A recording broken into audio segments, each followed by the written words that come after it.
Good morning, everyone. And thank you for welcoming me here on this beautiful Sunday morning. When you're exploring faith and health and what it might look like to incorporate faith community nursing into your body here, it's really good to be here with you. The ministry of faith community nursing emerges from faith communities that understand their members and the wider community as whole people, body, mind, and spirit, living lives of faith with God, one another, and in our human bodies, which need attention and care through all the stages of life. Faith community nursing is part of the larger Anabaptist vision of healing and hope, which is the living out of the larger story of God's energy, God's work, God's life in this broken world in which God continues to be creative and loving and healing and caring. But during our worship service this morning, we're considering some of the intersections between health and faith in preparation for your second hour, when you'll hear from your committee's research into needs and hopes for the future. So where to start? Human life is hard. And it seems some people have it harder than others. Certainly, life is not fair. The suffering, the pain, the heartache comes unpredictably. And though we may try to make sense of it, we usually can't. Life is hard. We suffer in body, in mind, and in spirit. This isn't a new thing. In Scripture, so many of the stories that we have of Jesus give us a glimpse into the reality of his time and what people were dealing with at that time. There was illness. There were physical challenges. There was distress. There was suffering. We know stories about people living with skin diseases, people hemorrhaging. There are people who can't walk, who've been injured, people who are paralyzed, people who can't see, who can't hear, people tormented in their minds and their spirits by who knows what, seizures, fevers, all sorts of struggles and suffering. All this within a life expectancy that was less than half of what it is now. Jesus lived in a world, in a community where there was pain, where there were problems. The stories preserved about him in the Gospels remember remarkable moments when people experienced healing that surprised and delighted them, and those who loved them, freeing them from burden, giving them new life. It's interesting that in Jesus' ministry, he didn't erase suffering. He didn't erase problems or physical decline. He didn't even bring healing to a whole town at once. The healing that people experienced through Jesus wasn't showy, but quiet, one person, one problem at a time. Each person met Jesus with their own unique needs and had their own unique interaction and relationship with him. Jesus wasn't formulaic or even consistent in how he offered healing, but rather he carried this dynamic of healing energy wherever he went. The energy of God's love finding its way in places it was needed, in people who were longing for it. Some came alone to Jesus, quiet in the crowd, reaching out to touch when they didn't dare presume to ask for themselves. Jesus noticed them. Others came supported, one carried even by friends.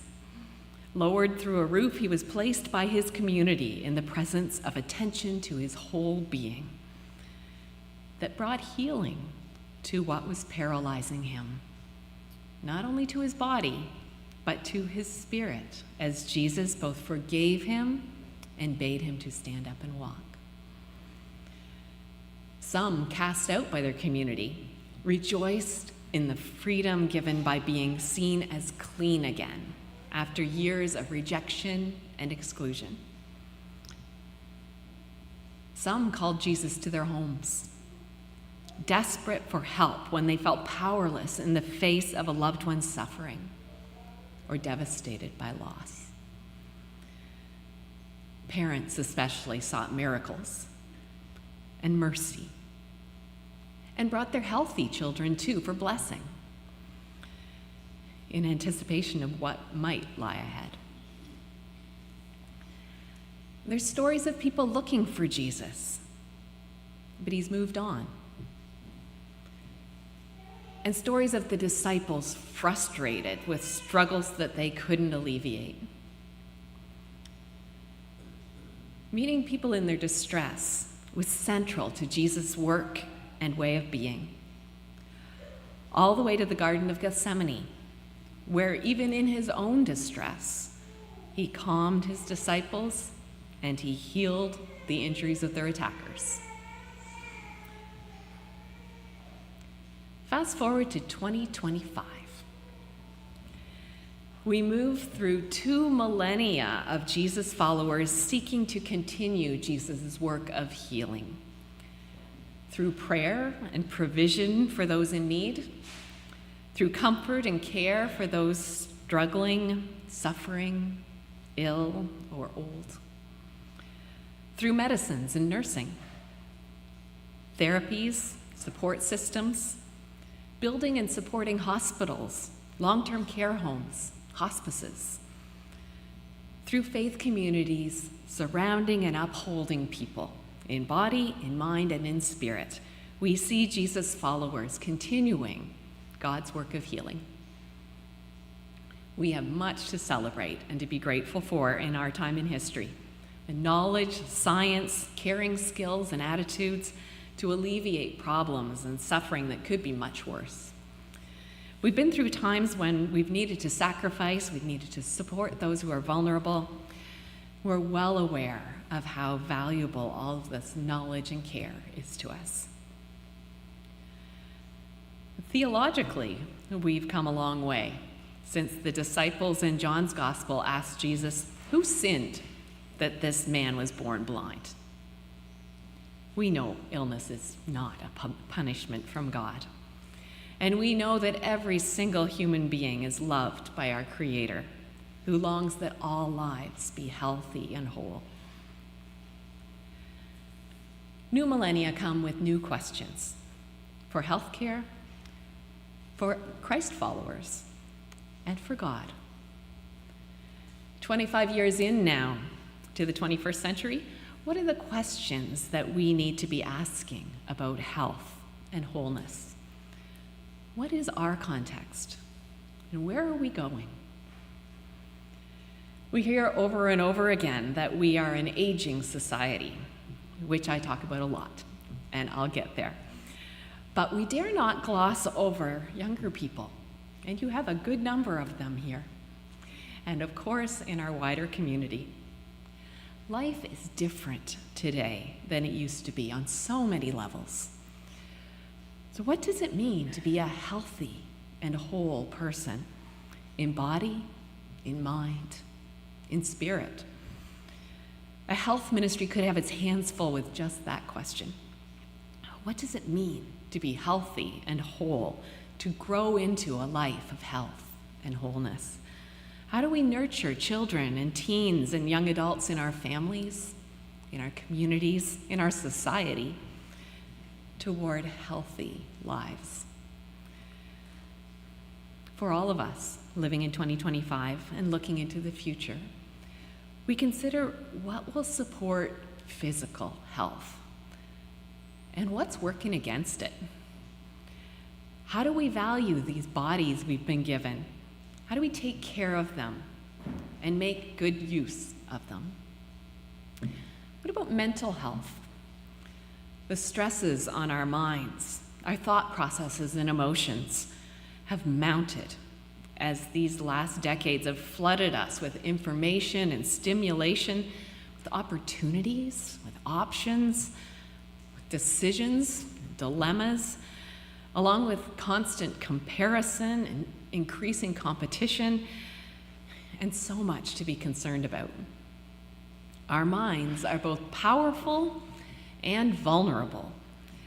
How do we take care of our minds, of our own minds and of one another in relationship? And our spirits. Where do we find meaning in this changing world? Where are our roots? And is there strength in our wings? What's the purpose of life? What's worth living for? How do we understand ourselves as part of something beyond just our individual selves? And what difference does that make? At all the ages and stages of life, we live in our bodies, in our minds, and in our spirits, in relationship with one another, in relationship with the world around us, and in relationship with God. Back to aging. We are getting older as individuals, as a community, as a society, and as a world. What are the questions that come with late life? Body, mind, and spirit are all still engaged. As our bodies get more miles, kilometers on them, they need more attention. There is much to learn these days about how to be as healthy as possible. And with advances in medicine, there's sometimes more that can be done than there used to be, which is good news. But it also requires decision making. What do we want to go through as far as treatments are concerned? What will enhance life? When is it time to let go? Advances in medicine make advanced care planning even more important. What do you actually want? And who knows you well enough to speak for you? When's a good time to have those conversations? And how? Of course, a just and an equitable healthcare system needs money and people to serve it. And so another thing we think about is healthcare funding and what needs to be better. And the workforce, how do we support those with the heart and skills for healthcare so that that work can be sustainable and can be part of a whole healthy life for them, for those providing the care? We need our caregivers, and we need them to be well supported. So who's going to look after us as we grow older? And the flip side of that question, how as a society are we going to look after the growing needs of an aging population? We need health care. And what about dementia? There'll be close to 1 million Canadians living with dementia a decade from now. Today, there's about 700,000.